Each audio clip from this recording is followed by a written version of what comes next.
Bapak Ibu kekasih dalam Tuhan, kita percaya dalam minggu ini kita akan mulai terbaik. Mari kita datang kepada Tuhan, kita memuji nama Tuhan, memuliakan nama Tuhan.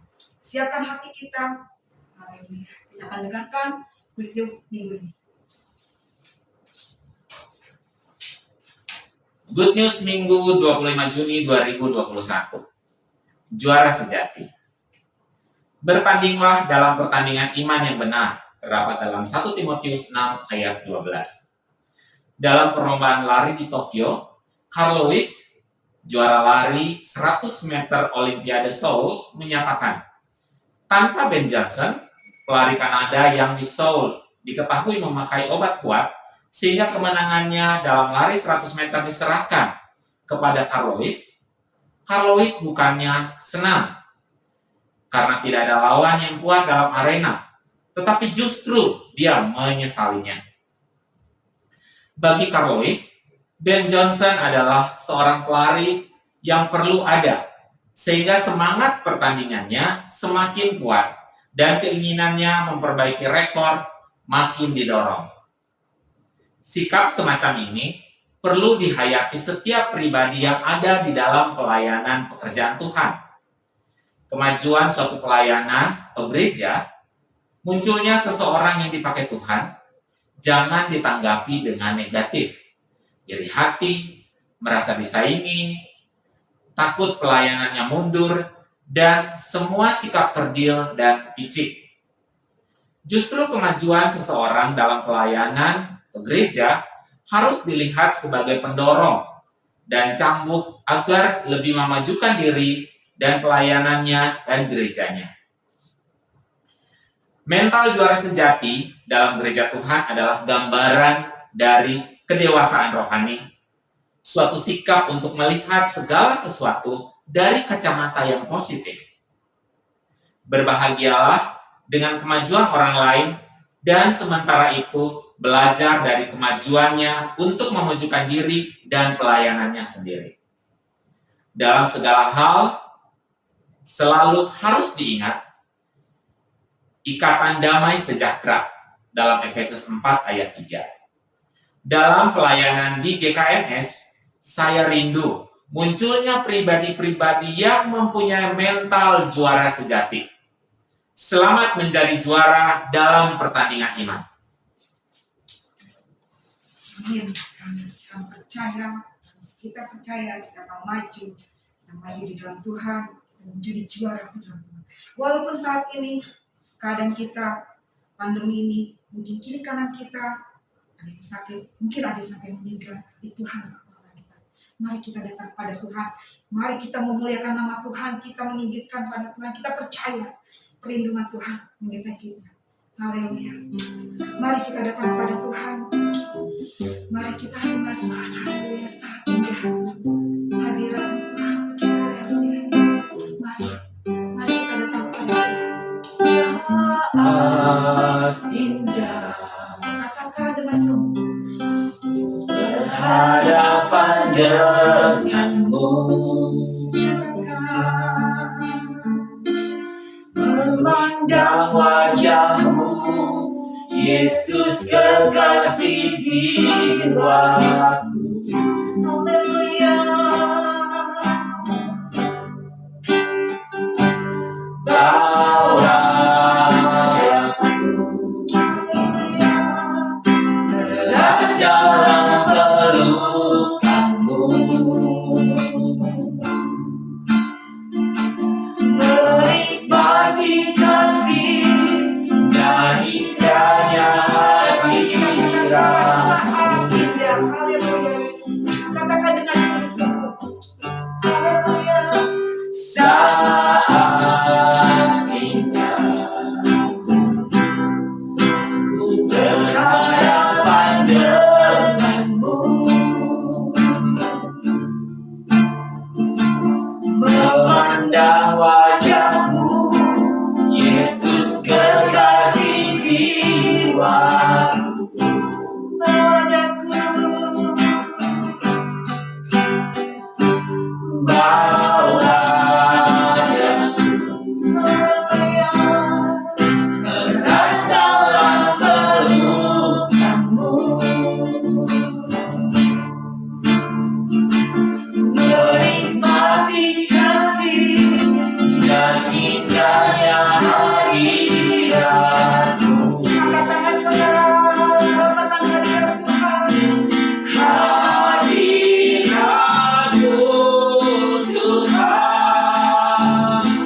Yesus.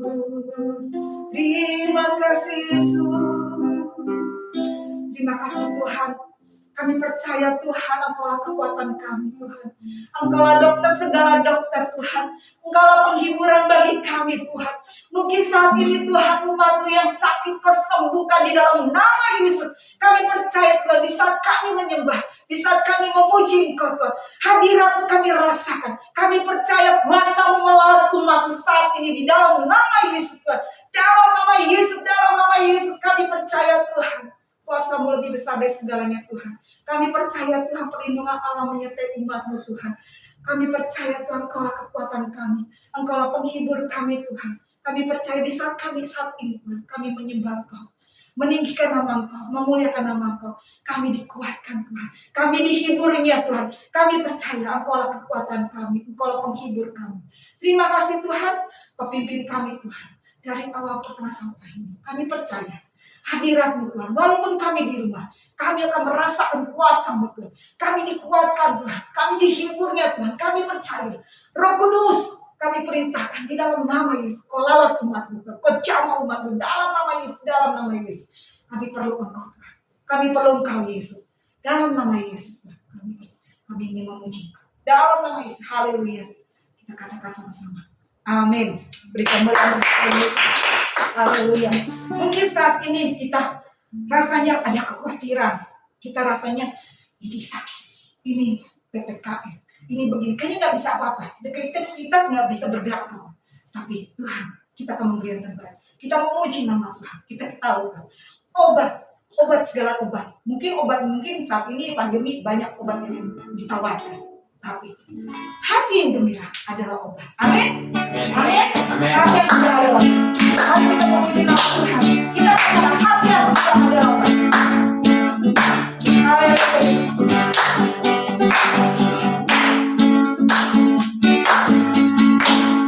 Hati yang gembira adalah obat.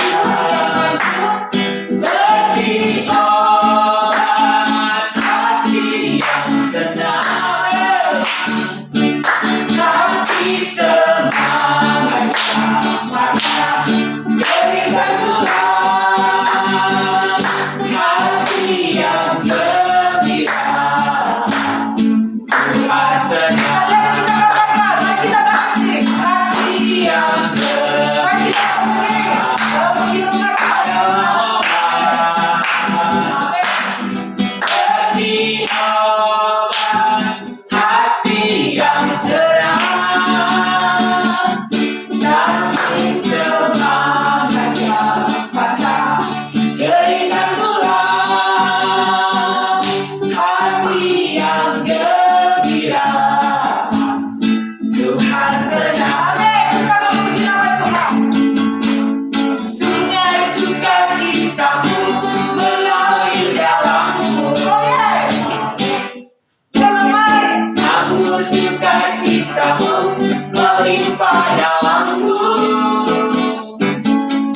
membuat kita sukacita penuh. Amin. Karena kita percaya sukacita adalah obat segala obat. Kita bersukacita, kita memuji nama Tuhan, kita mau menang buat Tuhan. Apapun masalah kita percaya Tuhan selalu memberi yang terbaik bagi kita. Tuhanlah, jangan khawatir, jangan takut. Tuhan yang membimbing kita. Amin. Haleluya. Kita mendengarkan firman Tuhan. Kami percaya Tuhan mau mengawal umat Tuhan. Engkaulah kekuatan kami Tuhan. Kami tidak takut Tuhan. Kami tidak bimbang Tuhan. Engkaulah segalanya buat kami Tuhan. Kami percaya Tuhan. Secara manusia kami tidak khawatir Tuhan. Kami khawatir Tuhan dengan situasi ini Tuhan. Kami takut Tuhan. Tapi kami tahu Tuhan, firman-Mu ya Tuhan yang memberikan kami kuat. Firman-Mu yang memberikan kami tidak bimbang, tidak takut Tuhan. Engkaulah segalanya buat kami. Jamah umat Tuhan, lawat umat. Berikan kekuatan bagi mereka Tuhan. Terima kasih Tuhan agar kami juara, menang dalam pertandingan ini. Kami menang di dalam Engkau karena kami tahu kami adalah umat pemenang. Terima kasih Tuhan, terima kasih. Kita katakan, aku tidak takut. Haleluya. Haleluya Yesus. Kita katakan, yang kusah, ku takut, salah menjagaku. Amin. Tak usah ku bimbang, Yesus peliharaku. Tak usah ku cemas, Roh Kudus ikutku. Jangan usah khusus, Dia memberkatiku. El Shaddai, El Shaddai,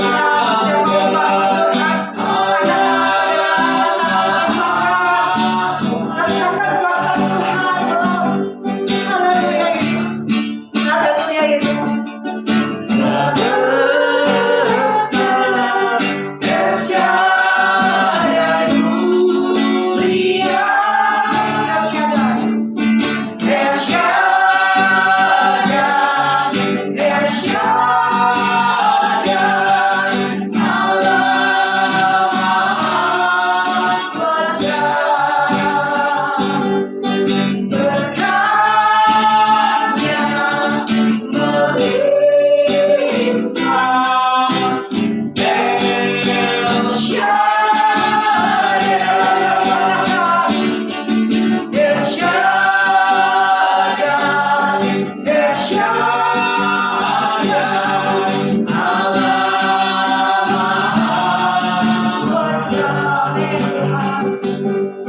Dia besar, Dia besar, El Shaddai mulia. El Shaddai, El Shaddai, Allah Maha Kuasa. Berkatnya melimpah. El Shaddai, berkatnya melimpah. El Shaddai, berkatnya melimpah.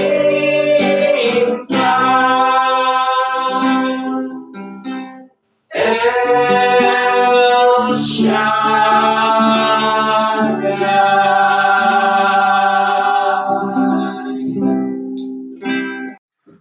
Shalom saudara yang kasih Tuhan, selamat hari Minggu, selamat bersuka cita kembali, sama-sama kita beribadah bersama keluarga tercinta kita.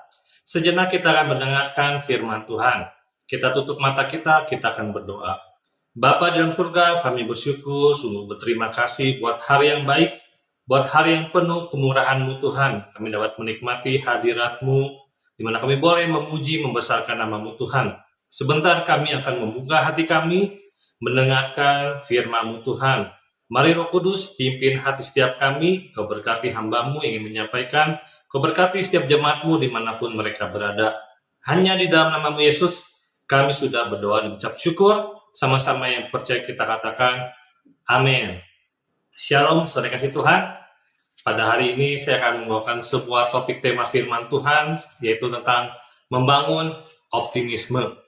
Kita bersama-sama akan melihat satu kisah firman Tuhan, cerita tentang pelayanan Yesus ketika dia hidup melayani umatnya di muka bumi ini. Kita buka dalam Yohanes pasal yang kelima. Saudara bisa membawa Alkitab atau saudara bisa membuka Alkitabnya dalam pasal yang kelima, kitab Yohanes. Kita akan melihat dari ayat 1 sampai ayat yang ke-9. Di sini judulnya yaitu tentang penyembuhan pada hari Sabat di kolam Bethesda. Saudara sudah membukanya? Saya akan membacakan satu persatu ayat demi ayat, saudara kasih Tuhan. Ayat yang pertama, sesudah itu pada hari raya orang Yahudi dan Yesus berangkat ke Yerusalem. Di Yerusalem dekat pintu gerbang domba ada sebuah kolam yang dalam bahasa Ibrani disebut Bethesda. Ada 5 serambinya. Dan di serambi itu berbaring sejumlah besar orang sakit, orang-orang buta, orang-orang timpang, dan orang-orang lumpuh yang menantikan goncangan air di kolam itu. Ya, firman Tuhan katakan di situ ada banyak orang-orang sakit yang menunggu sebuah mukjizat terjadi. Mereka menginginkan sebuah kesembuhan, mereka menginginkan sebuah pemulihan, saudara kasih Tuhan. Mereka menunggu bahwa air kolam itu ketika bergoncang mereka akan berebut terjun masuk ke kolam Bethesda dan mengalami kesembuhan, saudara kasih Tuhan. Nah, ada hal yang menarik di ayat yang tadi kita baca, yaitu ayat yang ketiga, yaitu mereka menanti-nantikan air kolam itu goncang. Jadi saudara kasih Tuhan, banyak orang yang menginginkan sebuah mukjizat, tapi ketika ada sebuah peristiwa baru mereka percaya, sebuah fenomena, sebuah sesuatu, sebuah tempat atau sebuah keadaan, sesuatu yang bisa dibilang wah, mereka mau melakukan, saudara kasih Tuhan. Nah, ini yang salah bagi orang-orang percaya, saudara. Banyak orang-orang percaya ingin mengalami pemulihan hidupnya, ingin mengalami kesembuhan, ingin mengalami diberkati oleh Tuhan, tapi mencari cara-cara yang lain, saudara kasih Tuhan. Ingin mencari satu cara yang fenomena yang mungkin sedang terjadi, mungkin yang sedang ramai dibicarakan, yang sering ramai dikunjungi, saudara kasih Tuhan. Tapi itu bukanlah sebuah jawaban. Karena firman Tuhan mengajarkan kepada orang-orang percaya, kepada saudara dan saya, bahwa kita harus percaya pada satu pribadi, yaitu Yesus Kristus, yang merupakan juru selamat pribadi kita. Dialah sumber kekuatan kita, dialah sumber kesembuhan, dialah sumber pemulihan. Bukan sebuah fenomena yang kita cari, bukan sebuah tempat yang kita cari. Hanya kita mengunjungi tempat, hanya kita mungkin berziarah, atau kita datang ke kota A, ke kota B, kita kemanapun, saudara, tanpa kita melihat, mencari sumbernya itu, saudara. Orang-orang di sana pada saat itu mereka menanti-nantikan bahwa air kolam Bethesda itu bergejolak. Karena dikatakan ketika bergejolak itu air disitulah ada kesembuhan, ada pemulihan. Mereka tidak mencari sumber dari kesembuhan itu apa, saudara. Nah, ini ada hal yang menarik nanti akan saya sampaikan. Ini merupakan sebuah tradisi, saudara. Sebuah budaya yang mereka terapkan dalam kehidupan mereka sehari-hari, saudara. Sehingga banyak orang yang sakit datang ke tempat itu ingin mengalami kesembuhan. Kita lihat ayat selanjutnya, saudara. Ayat yang keempat, sebab sewaktu-waktu turun malaikat Tuhan ke kolam itu dan menggoncangkan air itu, barang siapa yang terdahulu masuk ke dalamnya sesudah goncangan air itu, menjadi sembuh apapun juga penyakitnya, saudara. Saudara kasih Tuhan, di ayat 4 ini menarik sekali, saudara. Karena dalam bahasa aslinya, ayat 4 ini nggak ada sebenarnya, saudara. Hanya terjemahan LAI, Lembaga Alkitab Indonesia, yang mencatat ada ayat 4. Di NIV pun, terjemahan bahasa Inggris, tidak ada ayat 4 kalau saudara punya ya, Bible NIV. Namun di King James Version, di ayat 4 ini disebutkan an angel. Bukan dikatakan atau bukan ditulis an angel of God, tapi hanya malaikat, saudara kasih Tuhan. Nah, kita bisa melihat, di sini kita melihat sejarah fakta kolam Bethesda. Nah, kolam Bethesda atau Bethesda ini diambil dari sebuah kata bet dan Hesda, saudara kasih Tuhan. Bet itu rumah dan Hesda itu kemurahan. Nah, pada saat itu, atau artinya Bethesda ini dikatakan sebagai rumah kemurahan, rumah pemulihan.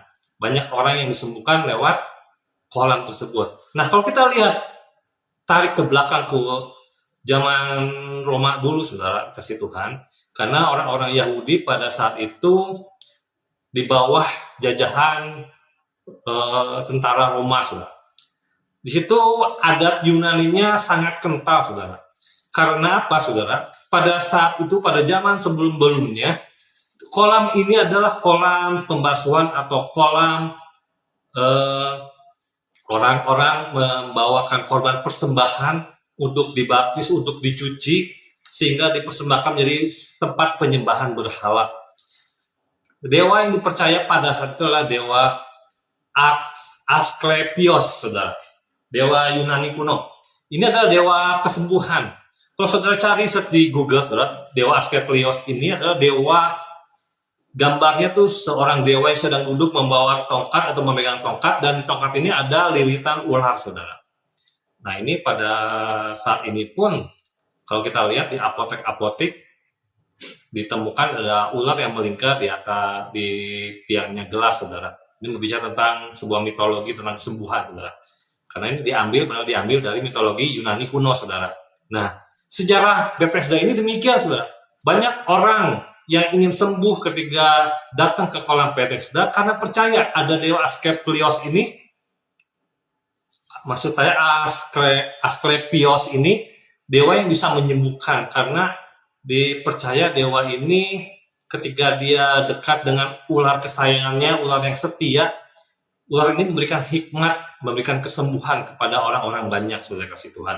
Nah, tradisi ini turun-temurun kabarnya, saudara. Sehingga ketika sampai zaman Tuhan Yesus lahir, tradisi ini turun-temurun. Sehingga orang percaya ketika yang datang ke sana, yang terjun ke kolam sana, akan sembuh oleh dewa Asklepios ini, saudara. Makanya dikatakan bukan malaikat Tuhan, tidak dikatakan malaikat Tuhan bahasa aslinya, saudara. Atau dalam terjemahan bahasa Inggris di King James Version. Tapi hanya malaikat, tanpa kita tidak tahu malaikat apa, karena banyak malaikat-malaikat yang turun dari surga, atau ada pun malaikat yang diusir dari surga, saudara kasih Tuhan. Nah, Yesus datang ke dunia ini ingin menghapus sebuah tradisi kebudayaan yang tidak sesuai dengan kebenaran firman Tuhan. Nah, masuk kedatangan Yesus pun ke kolam Bethesda, ke kota Yerusalem pada saat itu pun ingin menghapuskan sebuah tradisi masyarakat. Ingin bahwa mengatakan pada peristiwa itu banyak orang yang diselamatkan, namun dengan cara yang salah, karena kebenaran firman Tuhan tidak diterapkan dalam kolam tersebut, atau bertentangan dengan firman Tuhan, saudara kasih Tuhan. Kita lihat ayat selanjutnya, saudara kasih Tuhan. Kita lihat ayat yang ke-5. Di situ ada seorang yang sudah 38 tahun lamanya sakit, saudara kasih Tuhan. Bayangkan, begitu lamanya orang ini sakit 38 tahun.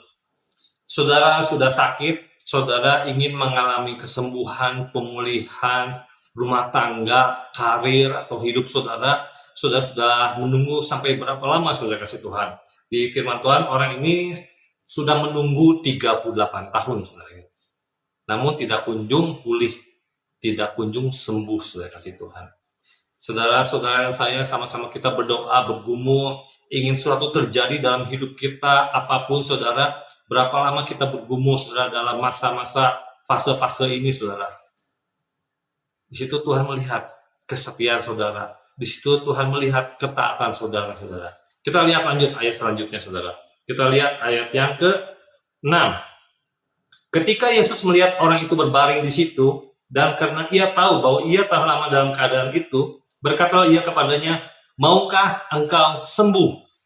Perkata ini saya lemparkan kepada saudara di rumah, saudara. Yesus berkata kepada saudara pada saat ini, maukah saudara sembuh? Maukah saudara pulih? Maukah saudara diberkati oleh Tuhan? Maukah saudara mengalami pertumbuhan rohani yang saudara inginkan? Saudara? Jawabannya tetap ada dalam diri saudara dan dalam diri saya sendiri, saudara. Yesus selalu menanyakan kepada hati kita setiap hari, maukah saudara sembuh? Maukah kita sembuh, saudara? Yesus menanyakan kepada orang yang sakit tersebut.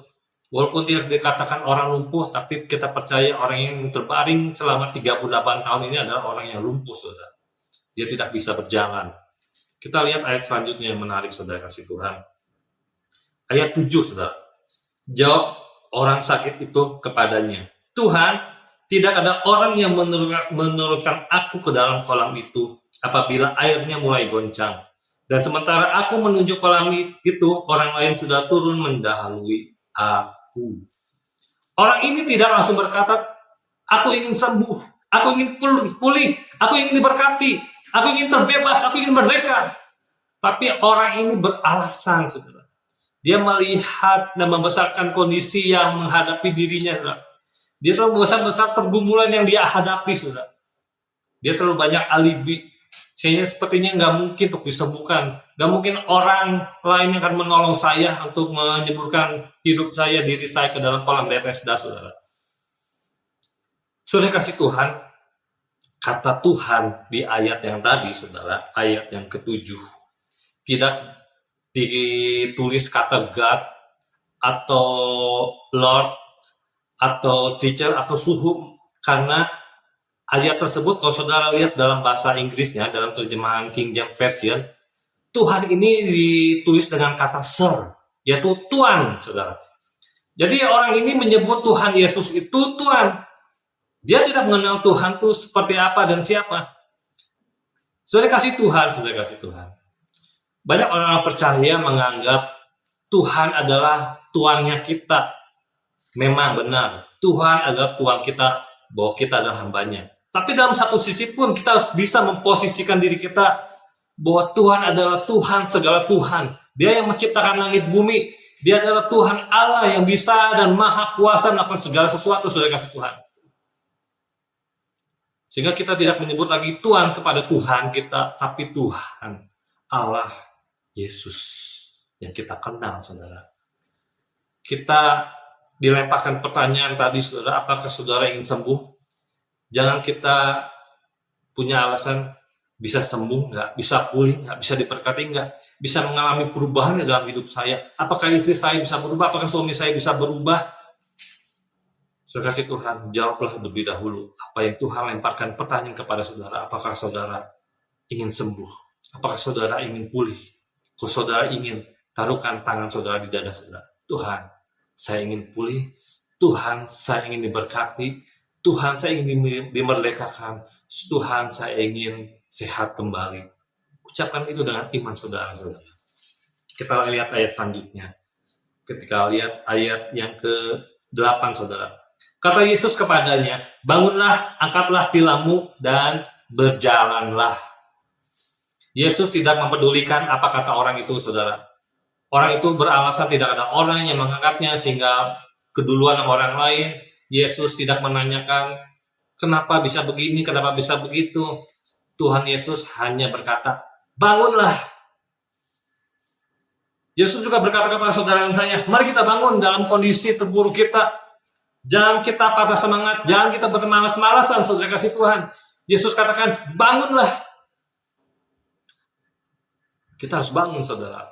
Kita jangan terlalu besar-besarkan apa yang di depan kita, kondisi kita yang merongrong kehidupan kita. Yesus katakan bangun, artinya bangun itu harus dari diri kita sendiri, harus kita bangkit, saudara. Kita harus punya niat dulu untuk bisa disembuhkan, untuk mau disembuhkan, untuk mau diberkati. Yesus katakan bangunlah, angkat tilammu dan berjalanlah, saudara kasih Tuhan. Nah, di situ Yesus ingin menghapuskan sebuah tradisi kebudayaan Yunani kuno yang salah kaprah, saudara kasih Tuhan. Yesus tidak menyuruh murid-muridnya, Petrus, Matius, angkat orang ini, taruhkan di kolam Bethesda. Enggak, saudara. Tapi Yesus berkata, bangunlah. Sehingga pada saat itu, saudara, kalau saudara membaca ayat-ayat selanjutnya, tidak ada peristiwa-peristiwa lain lagi orang disembuhkan lewat kolam Bethesda. Karena Tuhan yang telah menghapuskan sebuah tradisi yang salah. Yang dia ingatkan kepada orang-orang di sekitar. Dan dia ingatkan kepada saudara dan saya bahwa sumber kesembuhan, sumber pemulihan adalah Yesus sendiri, saudara kasih Tuhan.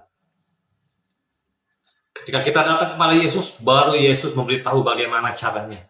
Jangan kita mencari tahu caranya dulu seperti apa. Tapi kita cari dahulu Yesus. Bagaimana supaya kita bisa dipulihkan, saudara bisa disembuhkan, sudah mengalami berkat-berkat Tuhan, saudara kasih Tuhan. Dan pada akhirnya ceritanya kita tahu, orang tersebut bangun dan berdiri, dia mengangkat tilamnya dan berjalan, saudara. Dia mengalami kesembuhan, saudara. Saudara kasih Tuhan. Mari kita bangun, optimis kita di hadapan Tuhan. Kita nggak tahu pandemi ini akan terjadi, dan sampai kapan, saudara. Kalau saudara melihat latar belakang ke belakang tahun 1918, ada terjadi sebuah wabah yang besar, wabah flu Spanyol namanya, saudara. Walaupun bukan dari Spanyol, pada saat itu Perang Dunia Pertama, saudara. Selama 2 tahun hampir 100 juta orang meninggal dunia, saudara, pada Perang Dunia Pertama. Namun tahun ketiga wabah ini berhenti, saudara. Wabah ini hilang. Bukan berarti virusnya hilang, wabahnya yang hilang, saudara. Nah, dalam pandemi COVID-19 ini, saudara, apakah sejarah terulang lagi? Tidak ada yang tahu. Sampai berapa lama, saudara? Tergantung kepada kesadaran kita masing-masing. Masih kita sadar nggak melakukan prokes-prokes kesehatan? Juga kita harus punya optimis dalam hidup kita. Kita tahu bahwa semua berdampak dalam hidup kita, dalam keluarga kita, pekerjaan kita, pelayanan kita, saudara. Tapi kita harus tetap jangan patah semangat. Kita harus punya optimis. Bagaimana kita membangun optimis dalam hidup kita, saudara? Supaya kita tetap optimis, kita menjalani hidup kita, supaya kita tetap semangat, saudara. Hal yang pertama, saudara kasih Tuhan, jadikan anugerah Allah dalam hidup kita sebagai kondisi hidup kita ini, saudara. Anugerah Allah semuanya ini boleh terjadi karena semua kemurahan Allah atas hidup kita ini, saudara. Kita harus menyadari, tanamkan dalam hati kita, saudara. Tanamkan dalam hatimu, saudara kasih Tuhan. Tanamkan dalam pikiran kau, saudara kasih Tuhan, bahwa hidup saudara adalah semua karena anugerah Tuhan, saudara. Semua ada kemurahan Tuhan. Apa yang kita kerjakan, apa yang kita lakukan, apa yang kita dapatkan, apa yang kita alami adalah semua anugerah Tuhan. Semua atas izin Tuhan. Karena semua adalah kasihnya Tuhan yang peduli atas hidup saudara dan saya. Itu yang menjadi dasar optimis yang pertama, saudara. Bagaimana kita membangun, kita harus punya kesadaran bahwa hidup ini adalah sebuah anugerah. Tentu anugerah Tuhan. Tuhan sudah menyelamatkan hidup kita di atas kayu salib, sudah menebus kita di atas kayu salib, saudara. Dan hidup sampai saat ini, saudara masih bisa bernafas, saudara masih menikmati matahari, saudara masih bisa menikmati keluargamu, pekerjaanmu, apapun, saudara, itu adalah anugerah Tuhan, saudara. Tanamkan semua itu. Anugerah Allah dalam hidup kita selalu ada. Yang kedua, apa yang harus kita bangun dalam hidup kita, saudara? Jadikan firman Tuhan menjadi pondasi dalam hidup kita, saudara. Ya, jadikan firman Tuhan jadi rule, aturan dalam hidup kita. Karena hidup ini kalau tidak ada aturannya, tidak ada tata tertibnya, hidup ini tidak ada visinya, maka liarlah rakyat. Hidup saudara dan saya tidak ada tujuannya, saudara. Tidak ada sesuatu yang mengatur hidup kita, kita akan menjadi liar, saudara. Kita harus punya firman Tuhan. Contohnya dalam Mazmur 1 ayat 1 sudah dikatakan, berbahagialah orang yang tidak berjalan menurut nasihat orang fasik, tidak berdiri dalam kumpulan pencemooh, saudara kasih Tuhan. Dan kesukaannya adalah Taurat Tuhan, siang maupun malam, pagi maupun petang, saudara. Yang kedua, saudara, bagaimana kita membangun rasa optimis dalam hidup kita, jadikan firman Tuhan menjadi pelita hidup kita, menjadi pegangan hidup kita, saudara. Yang ketiga, saudara, yang terakhir, Bagaimana kita membangun optimis kita dalam hidup kita, saudara. Yang ketiga, jadikan bahwa Tuhan, atau percayalah bahwa Tuhan selalu bersama saudara. Tanamkan dalam hidup saudara.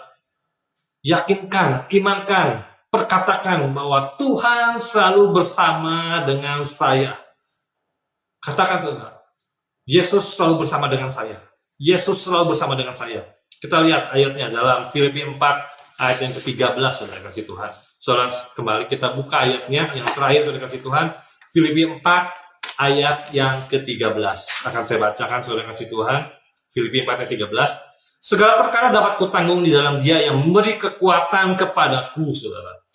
Segala perkara, segala permasalahan, segala hidup kita, saudara, dapat kutanggung, dapat kita berikan kepada Tuhan. Tuhan yang akan membawa. Karena apa, saudara? Firman Tuhan pernah berjanji juga. Pikulah kuk, karena kuk yang kuberikan itu ringan. Itu janji Tuhan, saudara. Dia yang akan memberikan kita kekuatan, saudara. Asal kita mau besar kepada Tuhan. Saudara, percayalah dengan iman bahwa kita melangkah tidak sendirian. Kita berjalan dalam pimpinan Tuhan, dalam tuntunan Tuhan. Itu yang membangun optimis kita dalam hidup kita sehari-hari. Bagaimana optimis ini bisa kandas, bisa landai dalam hidup seseorang? Mungkin salah satu faktornya adalah faktor trauma masa lalu, saudara, atau faktor kegagalan. Kita tahu, saudara, banyak-banyak moto bahwa kegagalan adalah keberhasilan yang tertunda. Iya, benar, saudara. Jadikan semua kegagalan hidup kita yang lalu-lalu itu menjadi pembelajaran buat kita semua. Ingat, saudara, saudara gagal, saudara tidak berhasil, itu tidak mengurangi nilai saudara di mata Tuhan. Saudara tetap berharga di mata Tuhan. Saudara menjadi tetap biji mata Tuhan. Mari bangkit bersama dengan Tuhan. Mari bangkit bersama dengan Kristus. Bangun optimis kita, bangun imun kita. Saudara kasih Tuhan. Terima berkat segala kemurahan Tuhan yang Tuhan sediakan setiap hari buat kita. Tuhan Yesus berkati. Sama-sama kita berdoa, saudara. Terima kasih Tuhan buat firman-Mu yang kami dengar pada pagi ini, Tuhan. Biarlah firman ini menjadi kekuatan buat kami semua, Tuhan, sehingga kami boleh membangun rasa optimis kami di hadapan Engkau dalam kehidupan kami, Tuhan, supaya kami menyadari bahwa hidup kami adalah anugerah Engkau, Tuhan. Anugerah yang luar biasa, anugerah yang buat kami terima setiap hari, Tuhan, bersama dengan Engkau, Tuhan. Ajar kami untuk selalu berjalan sesuai dengan firman-Mu, Tuhan, menjadi pegangan hidup kami firman-Mu, Tuhan. Jangan jadikan, Tuhan, bahwa iman kami sebagai kepercayaan Engkau, bahwa kami percaya bahwa Engkau menyertai kami setiap hari. Karena Immanuel, bahwa Allah beserta dengan kami semua. Terima kasih Bapa, biarlah firman ini, Tuhan, jadi kekuatan buat kami. Berkati mereka semua, Tuhan, dalam segala pergumulan mereka, segala permasalahan mereka, Tuhan, supaya mereka tetap memandang kepada salib Kristus. Berkati jemaat-Mu dimanapun mereka berada, Tuhan. Hanya di dalam nama Yesus, kami sudah berdoa ucap syukur. Terima kasih Tuhan. Haleluya. Haleluya. Kami juga berdoa mengangkat setiap beban-beban doa kami, Tuhan. Khususnya buat gembala sidang kami, Tuhan. Untuk Pak Joshua, Tuhan. Kau berikan pemulihan kembali, Tuhan. Kau berikan kesehatan daripada Engkau, Tuhan. Mari Bapa, kami bersatu hati, berpegangan tangan, dalam nama Yesus, Tuhan. Kau berikan kesehatan, kekuatan yang baru untuk Pak Joshua, Tuhan. Juga buat istrinya, buat anak-anaknya, Kau berikan kekuatan ekstra dalam pemulihan kesehatannya, Tuhan. Mereka satu persatu, Tuhan. Kami juga berdoa buat setiap jemaat-Mu dimanapun mereka berada, Tuhan. Mereka lagi sakit, mereka lagi pergumulan, mulai dari sekolah minggu, remaja, pemuda, sampai lansia, apapun pergumulan mereka, Tuhan, Engkau berkati, Tuhan. Dalam nama Yesus, Tuhan. Terima kasih, Tuhan. Kami terus berdoa untuk bangsa kami, situasi sekarang ini, Tuhan. Kami terus membawa Bapak Presiden, Bapak Jokowi Widodo, Tuhan. Jokowi Widodo, Tuhan. Biarlah dalam tangan kasih-Mu, Tuhan, selalu melihara, berikan kesehatan buat Bapak Presiden kami sejak juga untuk para menteri dan jajaran bawahannya, Tuhan. Berkati mereka semua, Tuhan. Juga kami akan menerima berkat dari segala sumber berkat, Tuhan. Kami akan mengakhiri ibadah pada hari ini. Saudara kasih Tuhan, angkatlah tanganmu, bukalah hatimu, terimalah berkat dari sumber segala sumber berkat, yaitu Yesus Kristus, yang akan selalu memberkati engkau dari pagi, siang, sore, malam, sampai tak berkesudahan, sampai Maranatha, sampai Tuhan Yesus menyebut engkau yang kedua kalinya. Terimalah berkat, damai sejahtera, dan sukacita. Diberkatilah buah ladangmu dan diberkatilah buah kandunganmu. Terimalah berkat sama-sama yang percaya kita katakan amin. Terima kasih Yesusku buat anugerah yang Kau beri sehari ini. Tuhan akan syukur bagimu sehari ini. Tuhan akan syukur bagimu. Syukur bagimu.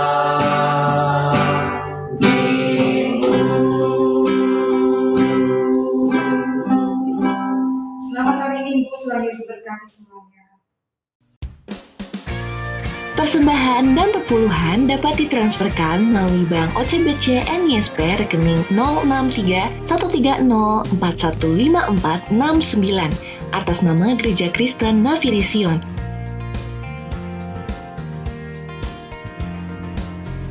Bagi jemaat yang memiliki beban doa, dapat mengirimkan pesan WhatsApp ke nomor berikut ini. Terima kasih telah mengikuti ibadah online GKNS Pusat hari ini. Shalom Aleichem, damai sejahtera menyertaimu. Sampai bertemu di ibadah minggu depan. Tuhan Yesus memberkati.